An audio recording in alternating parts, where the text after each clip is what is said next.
Okay, fine. So, well, when I was asked to talk about it, and it's supposed to be a short talk, I wondered whether I should tell stories or should I try to talk about anything at work. And I think the first answer is the right answer. But then just before I leave, I see that I have to give a topic and an abstract. So I threw something that turned out to be a theme. And I didn't know that by now this is, oops, it's been renamed SVD expansion.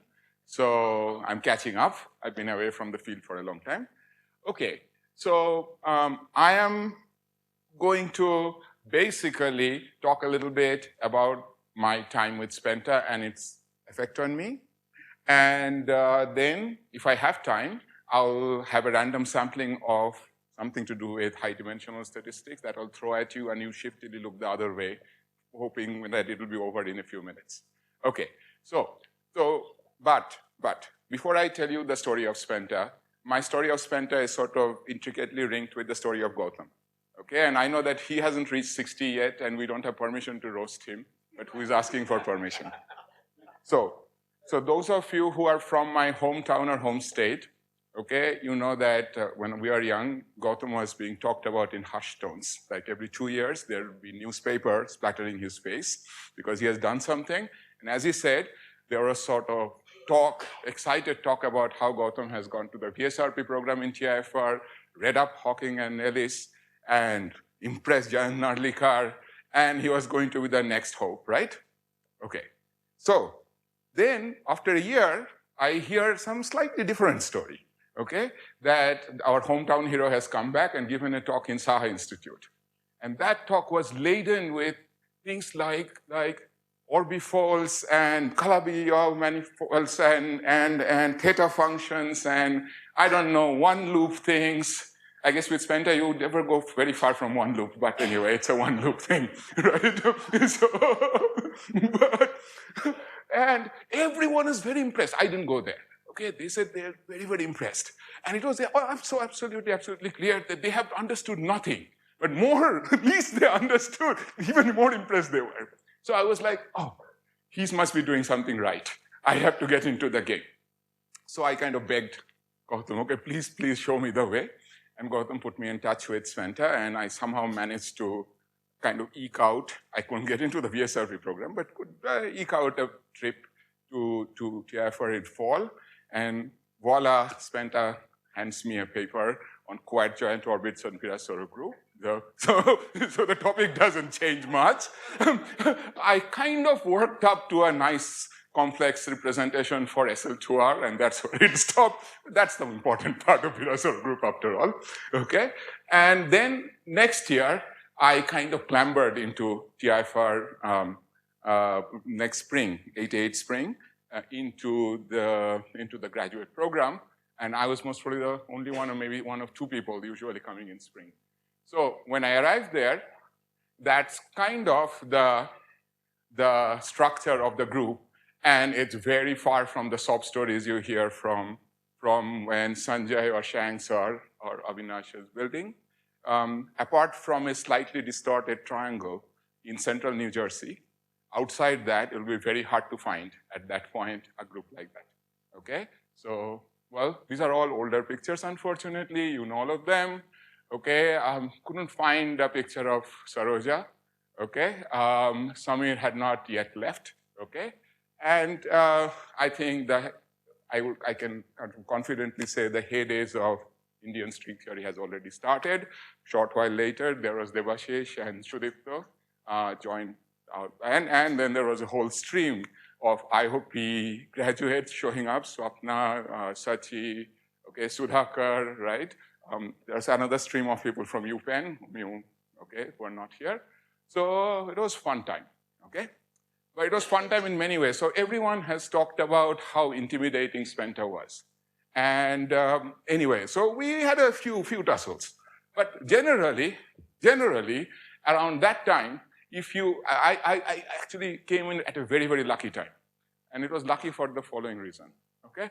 Well, oops, something important has disappeared. Okay, sorry. Oops, fine. So anyway, I had a graphics of it, and PowerPoint has eaten it. But if I had the world map then, and I had some kind of data points where SVD was, you'll see a sprinkling when I was sort of beginning graduate student of SVD in India, and then there was lots of sprinkling of SVD around Europe, okay? And the reason being, Lina was in Zurich at that time.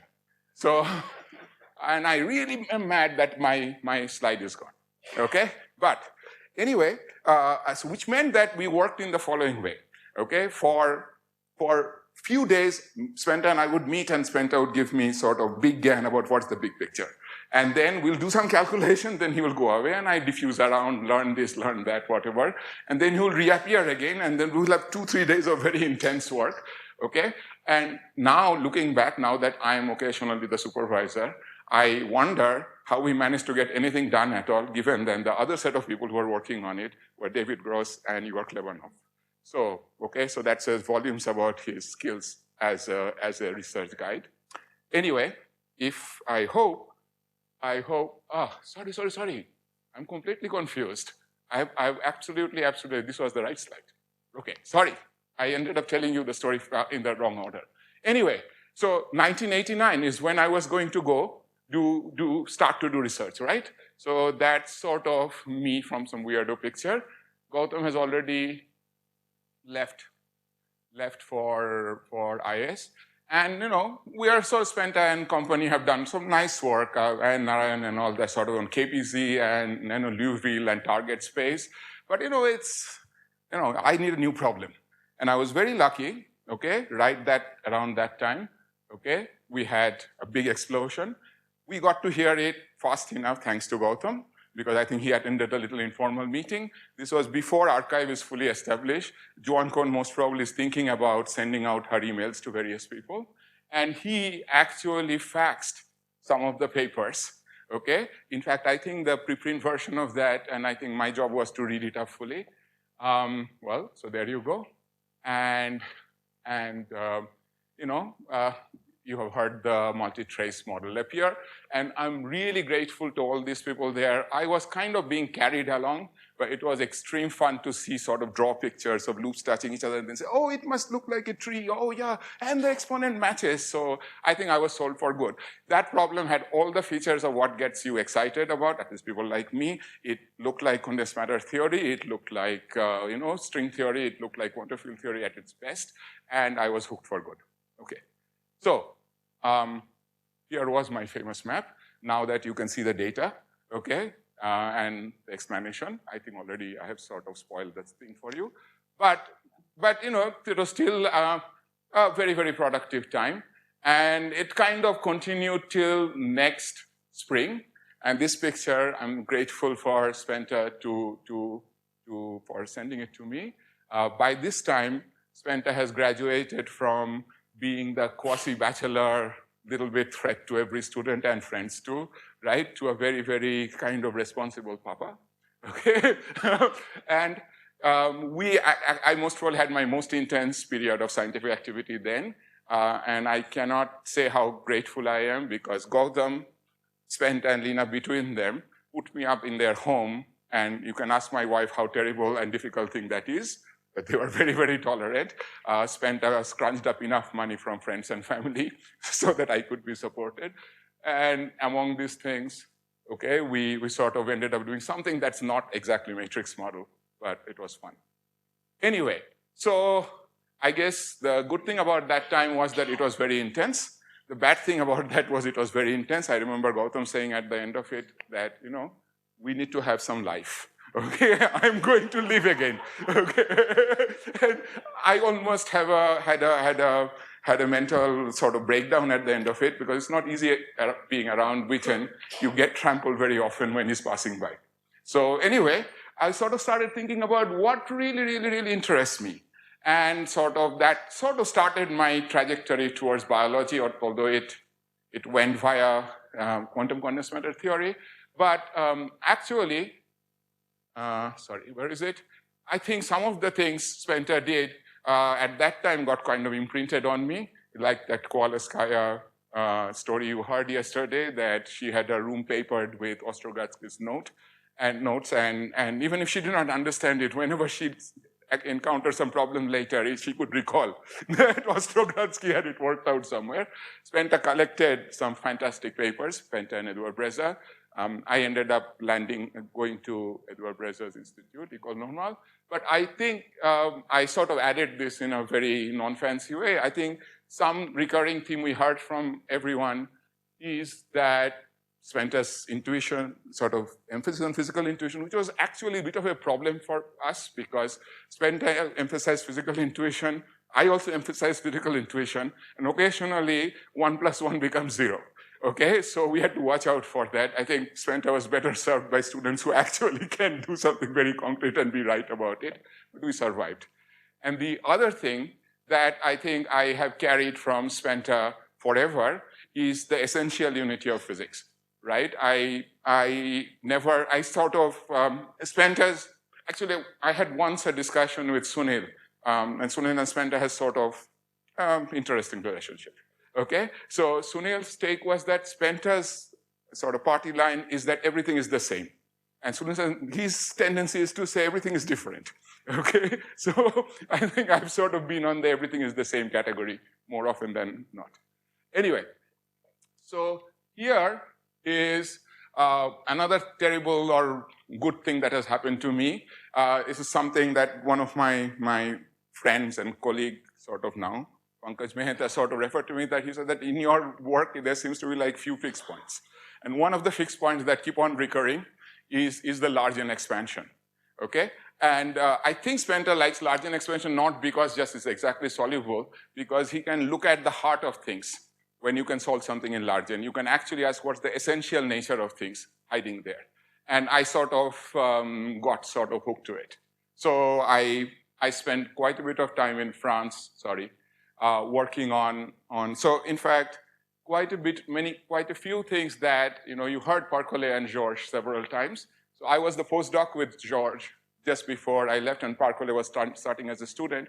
And some of the technology we saw were sort of the interplay between Large-N limit and conformal field theory in the context of SUNK, okay, boundary field theories. And there is maybe something to learn there still. I'm curious what it is, right? I have also on and off come across Subir. We have never ended up writing a paper because anytime Subir suggests something, he can solve it much better than I can. But actually the training I had here always sort of helped me understand his papers, right? So that was actually a good thing.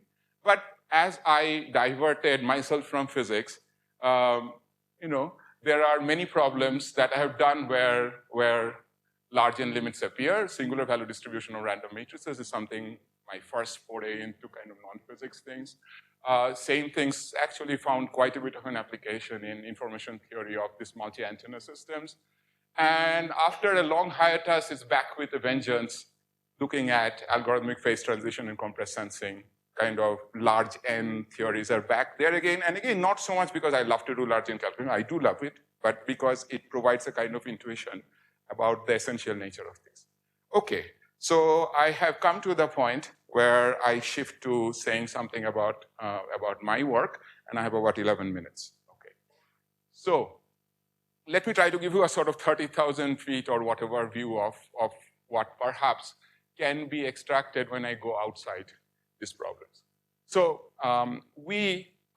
so you have high dimensions in many of these problems where the high dimension kind of, at least for QCD, well, it's a nice limit and qualitative behavior. Many of the Large-N theories we do in solid state, the N is really not big, right? It's just qualitatively it's the same even if N is big, right?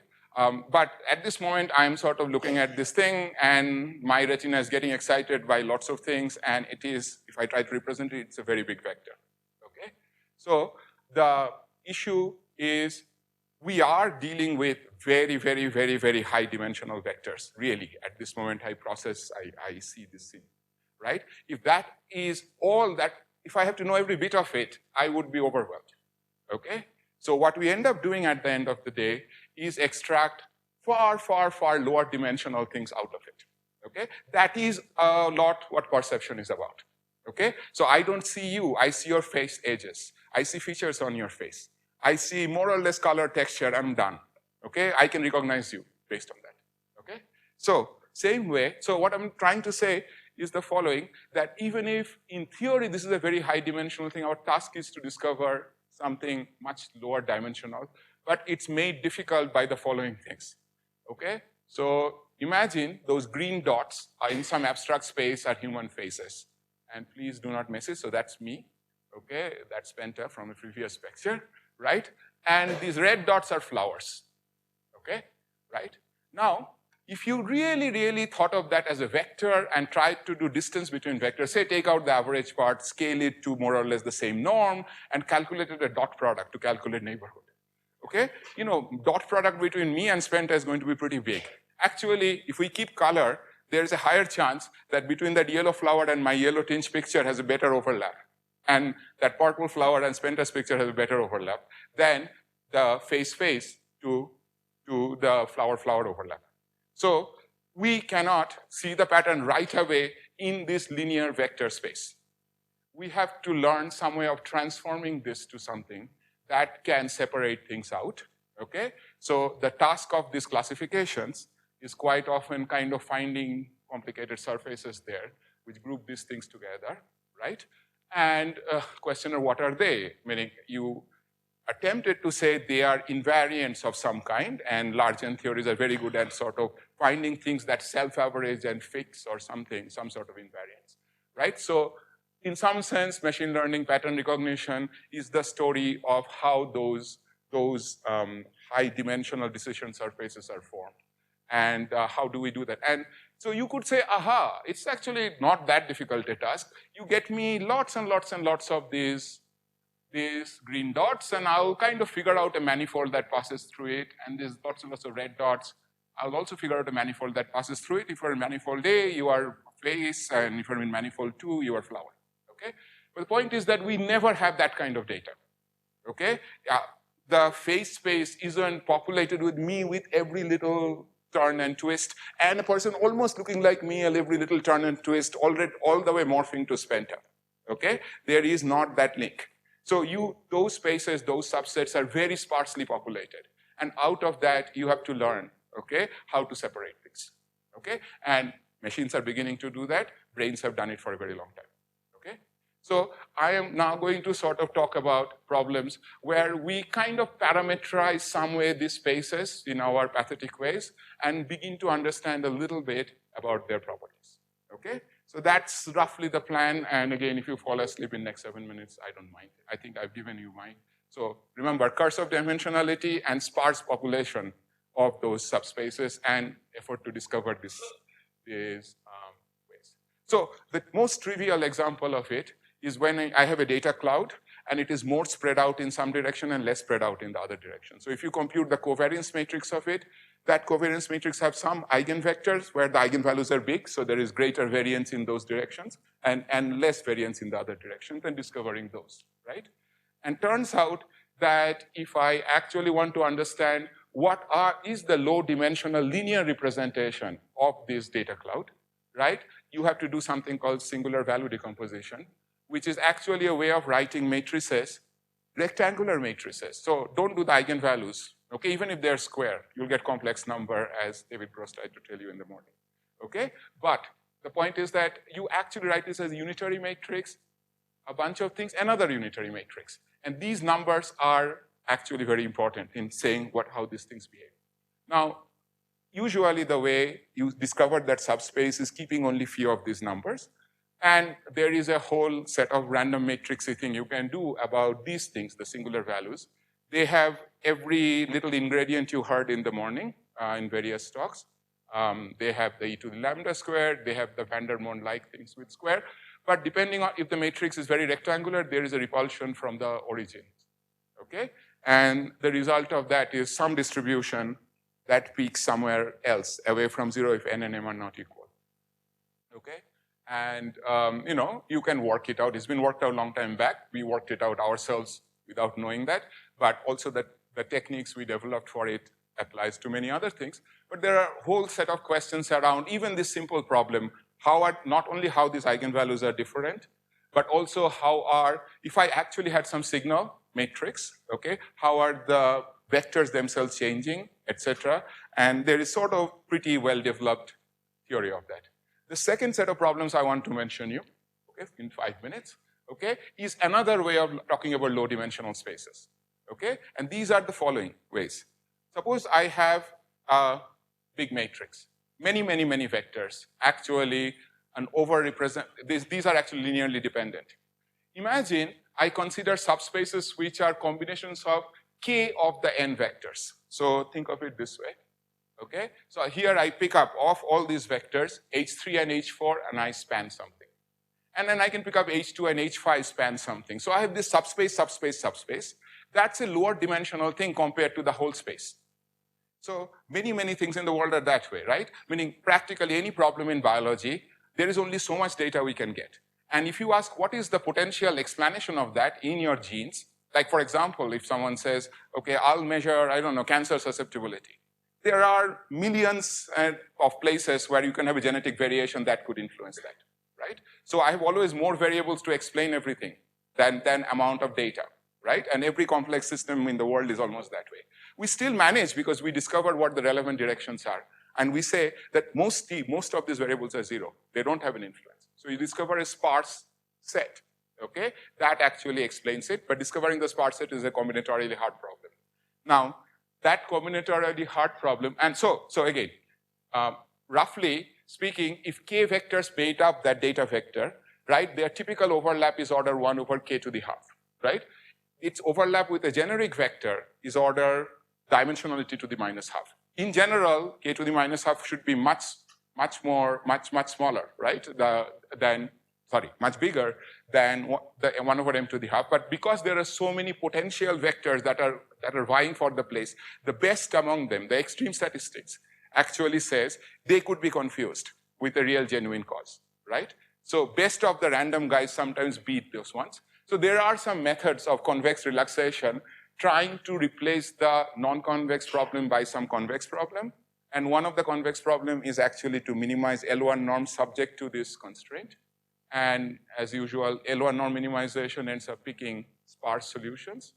And turns out that this method in general, okay, couldn't have worked. There's no guarantee it should work. It will find a sparse solution, but maybe the wrong sparse solution. But actually this system has a phase transition in the parameter space where in some corners, it actually finds the exact solution. So the wrong problem finds the solution to the right problem, okay? And of course, like many machine learning problems are in general NP hard, okay? But in the right corner for the right kind of data, okay, they are not, okay? There are ways to sort of solve that. So do not keep on classifying problems computer science style. Say, does the data have a particular kind of structure that allows it to be solved? Of course, the worst possible data, you cannot solve anything, okay? So anyway, there is some mean field theory you can do easily and show that they actually explain the numerics very well. And in 1 and 59 or 49 seconds, I'll talk about the most complex representation that people have been trying to use for classification. This is basically sort of neural networks 2.0. Called deep network or whatever, where you have like a bunch of observers. This would be my picture, for example, pixel values. There are some linear combinations thresholded with some nonlinear function, telling you some hidden values going forward, and developing a map where things get sparser. Lots of these things would be zero, only few of them would be active, okay? So this nonlinear transform, okay, converts the observations into some HD, right? Some hidden set of variables at depth D. That's some forward function. And people have been asking, so that is one way of having those decision surfaces that I drew with sort of crinkly lines, okay? And what is the pre-image of these maps, right? What is the geometry of that? And people have been trying to do reconstructions and see if this is the classifier, what is its best image that it would have classified this way? And people have sort of only beginning to scratch the surface here. For that picture, the lower picture, these fuzzy ones, are actually where the network would represent the highest. So there are other ways of people have been thinking about it. One way is to sort of run this network backward and drop a few variables and do something. I'm so sorry, I'm sort of rushing over it. But you can see sort of like the horse developing into weird horse-like dreams, okay? And the network still classifies it. So this is our first glimpse at these spaces, okay? The regions in X space that has been mapped in there, okay? And basically, I've been trying to do the very basic one-layer thing, calling it DeepNet, but okay, trying to understand why, at least applying the standard rules of deep network, you can recover what these H's are. So anyway, I acknowledge, I put SVD in the acknowledgement for sure, okay? So congratulations to you. I don't know for what, meaning 65, as he said, is the beginning. No time for Vanaprastha for you, okay? Still have a lot to do. And I'm really grateful for what you've done for me and then for Indian science in general. And these are many of my collaborators at various stages of this work. Okay, thank you.